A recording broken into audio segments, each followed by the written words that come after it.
Eu saúdo todos vocês que nos assistem com a paz do Senhor Jesus. Nós somos a Igreja Cristã Maranata. Estamos começando agora o nosso programa, nosso encontro semanal aqui através da TV aberta, através do nosso sistema multiplataformas, inclusive através do canal da Igreja Cristã Maranata no YouTube. Se você está vendo nesse canal, não esqueça de curtir, comentar e compartilhar. Nosso papel aqui é transmitir a mensagem do Senhor através de todos os canais que estiverem disponíveis para esse fim. É uma alegria saber que você está aí. E aqui você vê os pastores que estamos presentes hoje, aqui a essa edição do programa da Igreja Cristã Maranata. Você sabe, nós estamos abordando as 7 cartas, ou o plano profético de Deus nas 7 cartas do Apocalipse.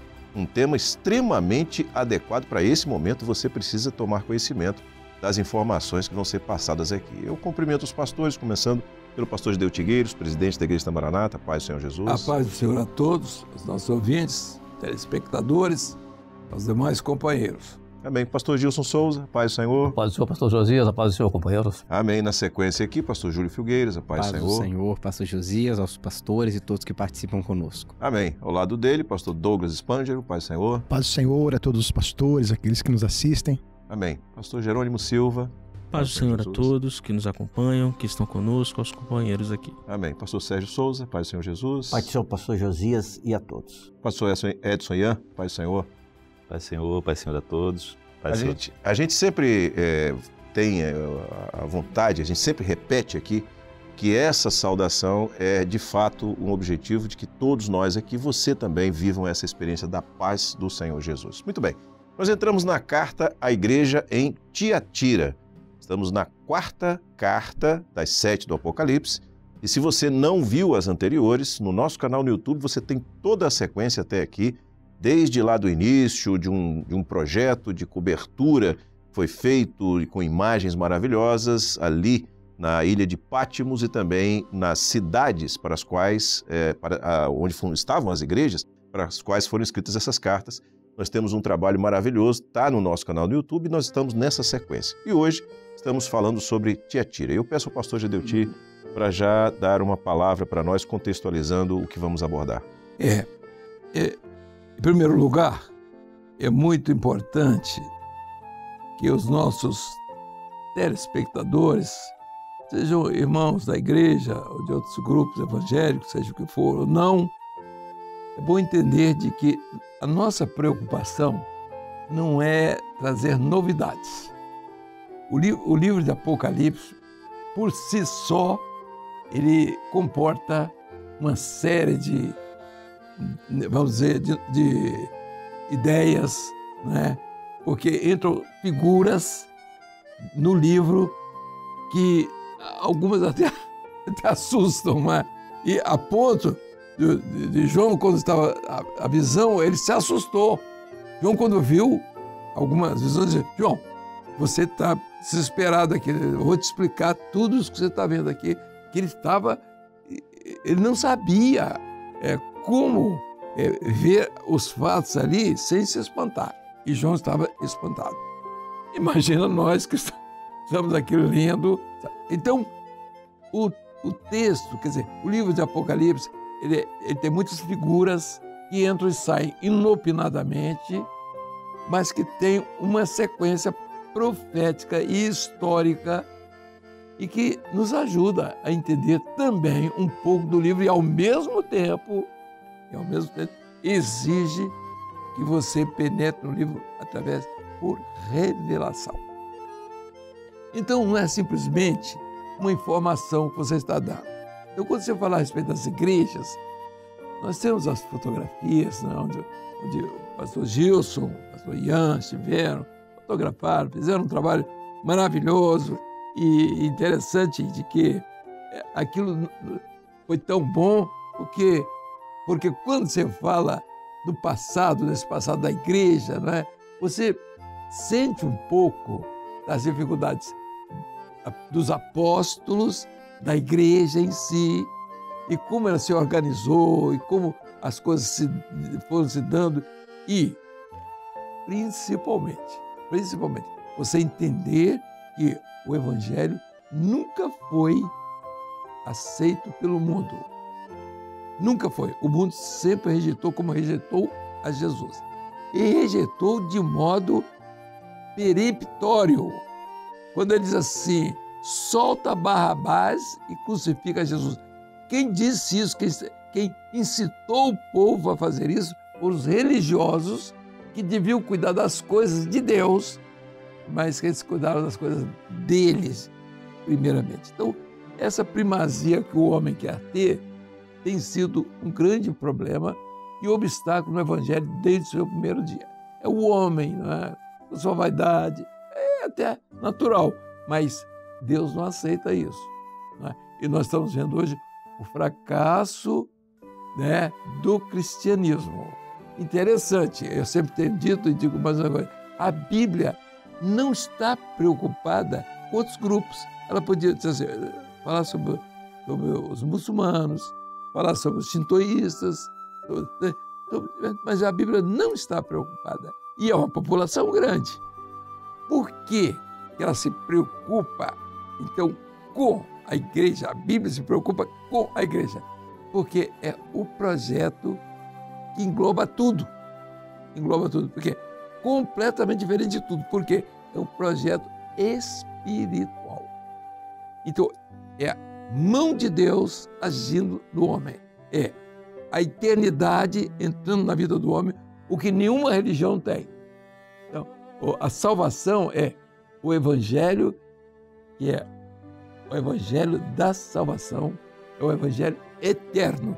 Aquilo que vocês dão, é o Evangelho eterno. E foi, está lá no Apocalipse, o Evangelho eterno. Aliás, é um programa nosso aqui com essa designação, Evangelho eterno. E as pessoas dizem assim, pô, que evangelho eterno é esse? Não é o cristianismo. Não é o cristianismo eterno, é o evangelho eterno. Então, há uma diferença muito grande. Bom, eu vou rapidamente só aqui dar uma pequena introdução, dizendo o seguinte, que essa carta à igreja de Tiatira, na verdade, não foi o divisor. Foi o divisor no sentido da criação do homem. Quer dizer, aquilo que era histórico veio sendo trazido misturado. Uma mistura. Quando chega aqui, o histórico tomou conta do profético. Não precisamos do profético. Então ele usa o homem, repete o Velho Testamento. Por exemplo, Tiatira quer dizer sacrifícios contínuos. Preste bem atenção. Por que sacrifício contínuo? Porque a igreja, ela não precisava de repetir a liturgia, em liturgia, aquilo que foi a dor do Calvário. Ela nunca traria isso. Por mais boa vontade que ela tivesse, por mais sensibilidade que ela tivesse com relação ao sofrimento de Jesus, ela nunca podia fazer isso, porque o homem não consegue expressar a dor da cruz. Ele não tem como. Ninguém consegue expressar a dor da cruz. Então tem que ser através do Espírito Santo. Então, mas o que é que o homem fez? Ele colocou na liturgia da igreja aquilo que não era necessário mais, que era rememorar tudo aquilo do Velho Testamento. Tanto é assim que ela usa os paramentos do Velho Testamento, ela usa as figuras, por exemplo, o sino, eles usam o incenso, tudo que era do Velho Testamento, ele joga para dentro. E mais do que isso, o governo chamado, que não era um governo sacerdotal, casta sacerdotal, é diferente do governo sacerdotal, porque a casta sacerdotal, ela imita simplesmente a religião, entendeu? Mas o governo sacerdotal é diferente porque ele vai buscar, através do Espírito Santo, a profundidade da comunhão. Então, por quê? A igreja, como Deus queria para Israel, era um povo sacerdotal. A igreja, ela é sacerdotal, essencialmente sacerdotal. O que quer dizer isso? A igreja é onde o homem ele vai diretamente no projeto de Deus e tira os benefícios desse projeto.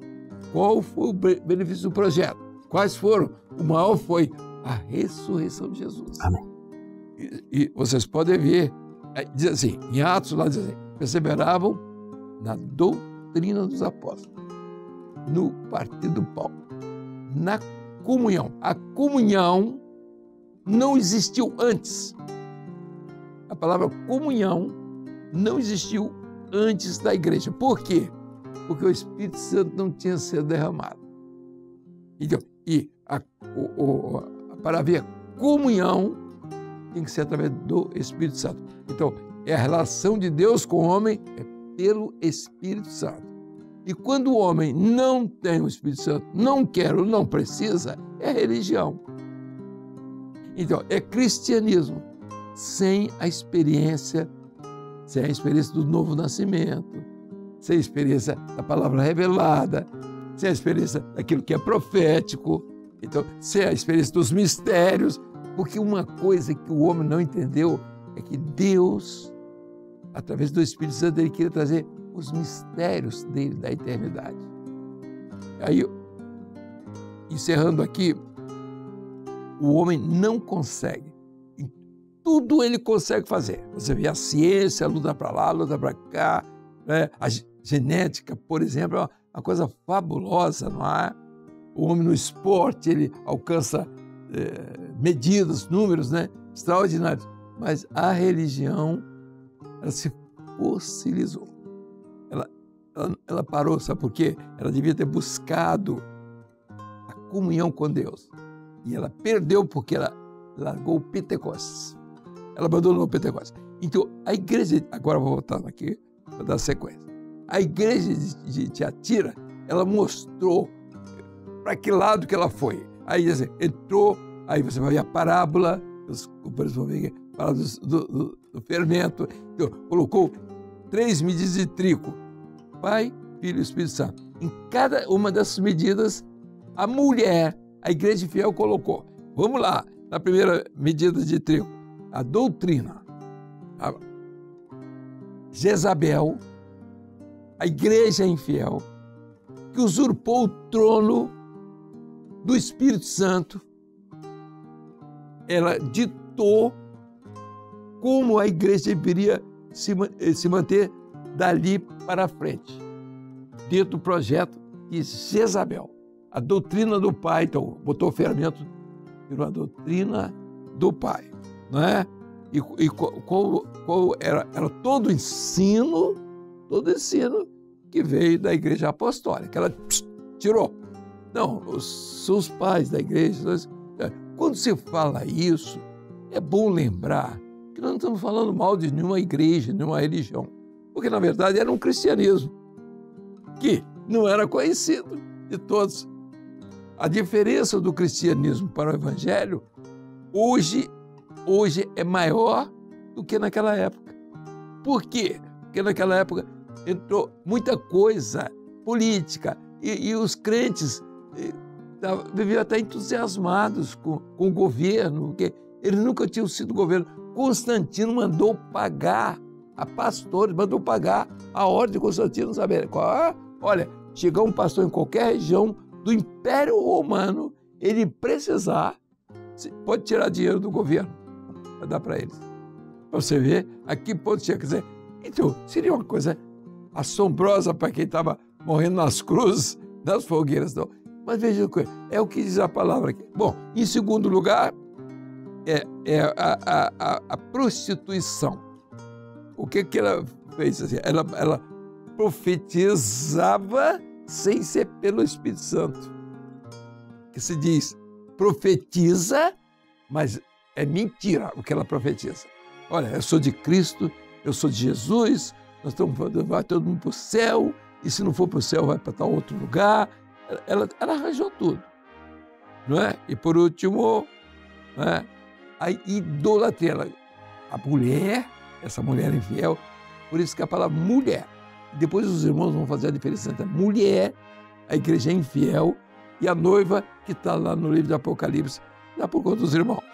Então, o ídolo. Ela colocou ídolo no lugar de Jesus. Só isso, as 3 medidas de trigo, do Pai, do Filho e do Espírito Santo. Acabou. Então, a partir dali, não era mais a igreja fiel. Era uma igreja que deixou de ser profética, ela não tinha mais nada para fazer. Por quê? Porque ela abandonou os princípios proféticos, abandonou o projeto, ela abandonou a essência, abandonou o mistério, ela abandonou a comunhão. E ela foi por conta dela. E é isso mesmo. Isso não melhorou. E a reforma religiosa do século XVI, o protestantismo, a mesma coisa. Então, qual a nossa preocupação?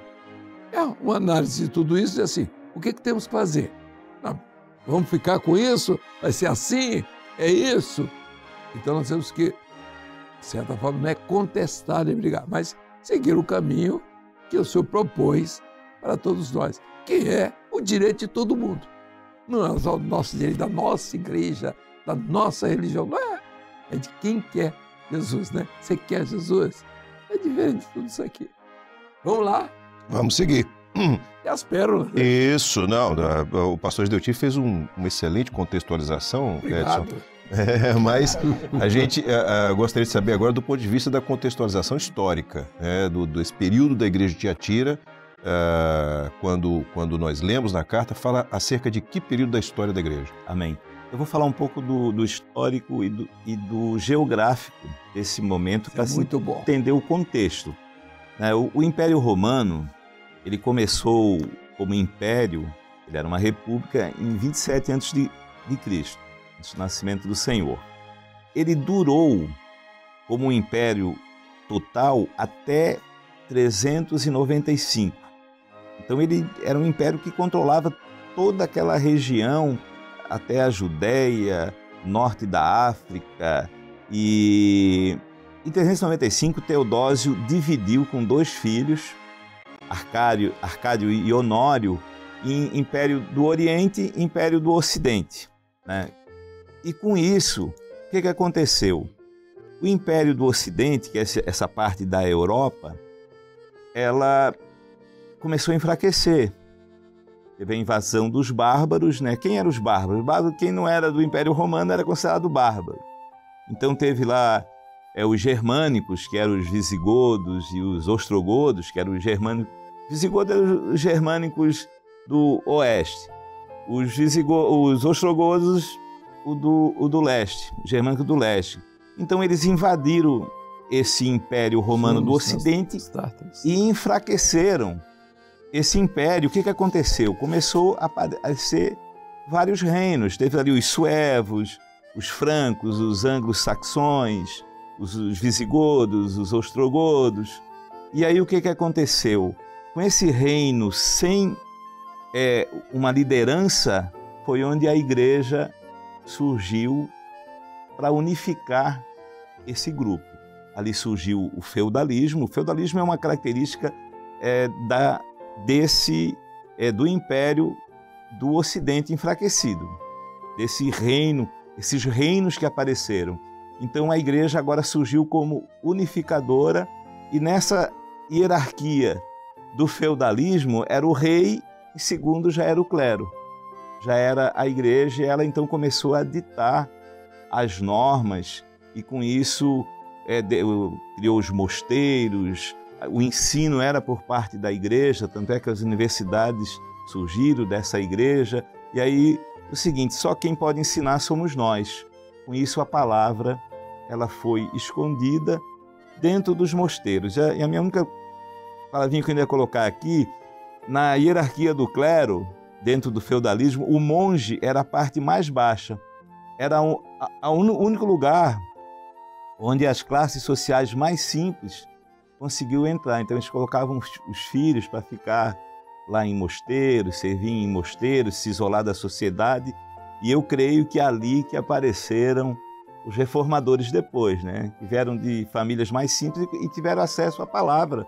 Depois Lutero era um monge, né? Então onde foi que eles conheceram a palavra? Mas a igreja ela tomou nesse período, ela tomou a liderança lá em cima, porque enfraqueceu o império, a liderança política e ela tomou conta. Muito bem. Pastor Gilson, em cada uma das cartas há a apresentação de um título glorioso do Senhor Jesus. No caso de Tiatira, o que a gente traz, a gente aprende daquilo que está sendo trazido como título glorioso? Na verdade, o título glorioso do Senhor Jesus, que é apresentado no início de cada uma das cartas, é a forma como ele se apresenta para aquilo que ocorre naquela carta, os ensinos e a ação do Senhor Jesus na igreja, através do seu Espírito Santo. E no caso específico de Tiatira, o Senhor Jesus ele é intitulado como aquele que é o Filho de Deus, que tem os olhos como chama de fogo e tem os pés semelhantes a latão reluzente. Então essas duas expressões, é como agora há pouco o pastor Gedeuti falou, que tinha certas figuras que João via, que por certo ele deve ter se assustado, né? Porque ele vê o Senhor Jesus com os olhos como chama de fogo. Ele era acostumado a ver os olhos do Senhor Jesus de outra maneira, como ele conheceu o Senhor Jesus, né? Mas isso era exatamente mostrando as características proféticas do Senhor Jesus naquela carta, naquele período profético de Tiatira. Por quê? Porque os olhos como chama de fogo é mostrando ali exatamente aquele que iria preservar os fiéis ali, é aquele que batiza com o Espírito Santo, é aquele cujo olhar é como uma chama de fogo. O fogo é um símbolo do amor de Deus na Bíblia.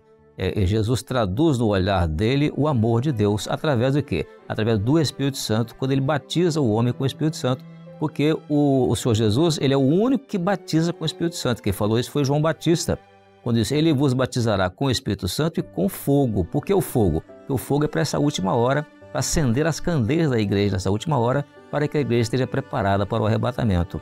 Mas também ele tem o título de aquele que tem os pés semelhantes a latão reluzente. Latão reluzente ou cobre polido, na Bíblia tem um simbolismo, simboliza justiça ou juízo. Então os pés semelhantes a latão reluzente era aquele que se apressa para o juízo. E durante todo o período de Tiatira, que foi um período considerado historicamente de cerca de 1000 anos, esse período o Senhor Jesus exerceu um juízo sobre a igreja esteve debaixo de um juízo. Que juízo foi esse? Esse juízo já tinha sido proclamado ainda na carta a Pérgamo, quando o Senhor Jesus disse lá na igreja de Pérgamo, na carta, ele disse assim, em breve virei contra eles e contra eles batalharei com a espada da minha boca. É claro que era um juízo que iria se cumprir em Sardes, quando da reforma religiosa do século XVI. Mas ao longo de todo o período de Tiatira, a palavra do Senhor ela era juízo para aqueles que não temiam ao Senhor. E por isso foi um período, portanto, de muita obscuridade espiritual, porque foi um período em que a igreja ela se expressou como uma igreja contrária à vontade do Senhor e por isso então recebeu muitos juízos, né? Então por isso então esse título glorioso do Senhor Jesus o coloca nessas duas condições nesse período de Tiatira. Muito bem. Eu vou passar agora para o pastor Douglas e também para o pastor Júlio, porque aí vocês numa sequência já podem apresentar a resposta à seguinte pergunta. Em toda a Bíblia, sempre há 2 caminhos e há 2 posicionamentos claros. O homem tem que escolher qual deles que ele vai ter. Então nós vemos também na carta à igreja de Tiatira a igreja fiel e a igreja infiel. Começando pelo pastor Douglas. Qual é a igreja infiel? O que é que a Bíblia fala sobre isso? Na sequência, o pastor Júlio já pode falar sobre a igreja fiel. Perfeito. Nós vamos encontrar, pastor Josias, na carta a Tiatira, a figura de Jezabel como a igreja infiel. Por quê? Porque fica evidente, né, tudo aquilo que os pastores aqui já comentaram, que esta igreja infiel, ela usurpa o trono, ou seja, o governo que era de Jesus Cristo. Então ela passa agora a governar, né? Ela deixa de ser profética e passa a ser histórica, ela exclui o Espírito Santo e ela começa agora a governar. Expressões aqui da carta, ela é reprovada porque ela passa a ensinar e passa a influenciar os servos de Deus a cometerem o engano, a se envolverem com a idolatria, né, com sacrifícios. Então nós vemos aqui, interessante, no capítulo 17 de Apocalipse, no versículo 4, essa mesma expressão dizendo assim, a mulher que está vestida de púrpura, de escarlate, ou seja, representando um poder, um governo, mas não do Senhor, um governo agora humano. O interessante é que o texto aqui do capítulo 17 diz assim, ela vem adornada com ouro, com pedras preciosas e pérolas. E aqui gostaria de chamar a atenção, porque a palavra de Deus, ela nos mostra que Jesus é a pérola de grande valor. A igreja fiel tem uma pérola, ela tem um Salvador. No caso, a igreja infiel, aqui representada na carta Tiatira, ela tinha várias pérolas, vários salvadores. Então isso deixa evidente que essa figura aqui de Jezabel representa a igreja infiel. Muito bom. Muito bem. Sou Júlio, igreja Por fiel. outro lado, temos a igreja fiel, que é exatamente o oposto da igreja infiel. Lá em Apocalipse, no capítulo 19, verso 8, diz assim: "E foi-lhe dado que se vestisse de linho fino, puro e resplandecente, porque o linho fino são as justiças dos santos." Ou seja, e foi-lhe dado. Até as vestes que ela tem, que são as vestes da salvação, pura, a igreja imaculada, ela recebeu também do Espírito Santo e foi-lhe dado. Não são as vestes que ela escolheu para si, porque o homem não pode salvar a si mesmo. Mas ela foi revestida, ela foi batizada pelo Espírito Santo e agora ela tem vestes resplandecentes, vestes de salvação. Amém. Pastor Jerônimo, nessa ação da igreja de repercutir aquilo que o Espírito Santo diz, sempre houve oposição. No caso de Tiatira, qual foi a oposição? No caso de Tiatira, a oposição foi contra a própria igreja. Em Éfeso, a oposição foi contra a palavra do Pai. Em Esmirna, contra o Filho, a mensagem do Filho. Muito bom. Contra Pérgamo, a fé. E contra Tiatira, a própria igreja. Então, quando nós vemos a igreja imperial em Pérgamo, foi o interesse do Estado em entrar na igreja e fazer com que a fé fosse uma fé histórica, filosófica. Quando nós vemos a igreja medieval em Tiatira, nós vemos o quê? Uma igreja infiel que queria dominar agora o mundo, um projeto de poder.